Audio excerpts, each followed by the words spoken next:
Bonjour à tous, j'espère que vous allez bien. Aujourd'hui, j'avais envie de faire une petite vidéo concernant les red flags et la culture d'entreprise.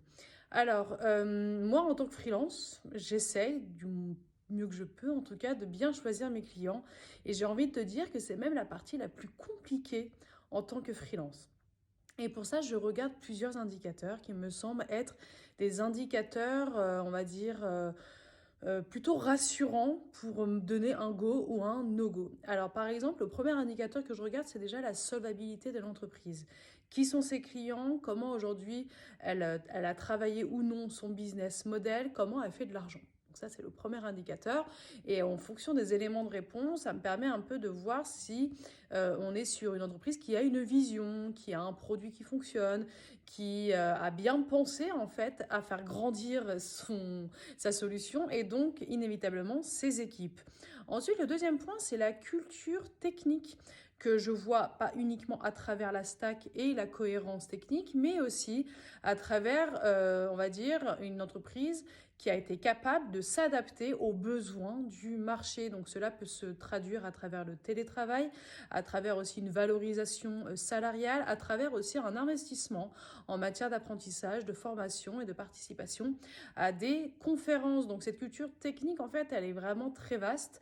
Je pose plusieurs éléments de questions pour savoir si la personne que j'ai en face de moi est plutôt sensible à la culture technique et est-ce qu'elle est aussi familière au langage, aux informations dans la tech, bien qu'elle ne soit pas forcément directement dans le code au quotidien. Parce que la culture, c'est aussi pas uniquement cette chose qui appartient à une équipe, mais c'est aussi quelque chose qui se transmet à tous les échelons de l'entreprise.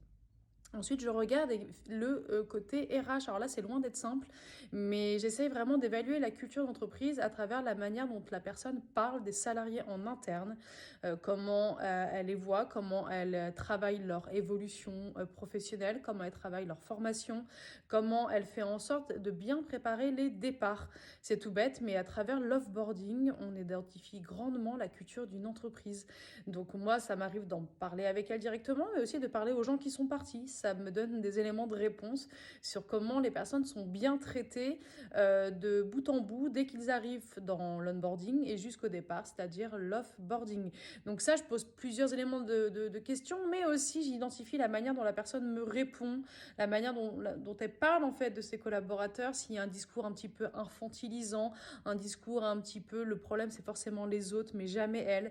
Donc la capacité aussi à se remettre en question est pour moi fondamentale. Voilà globalement les trois grands points que j'évalue, c'est-à-dire donc je récapitule la culture technique, la capacité à gérer, on va dire, le sujet RH aussi bien sur des éléments tangibles mais aussi sur des éléments de communication, donc le côté un peu bien-être des salariés. Et puis le premier point, j'essaie de me rappeler ce que je disais, il me semble qu'on était tout simplement sur la solvabilité. Voilà, c'est ça, ça m'est revenu.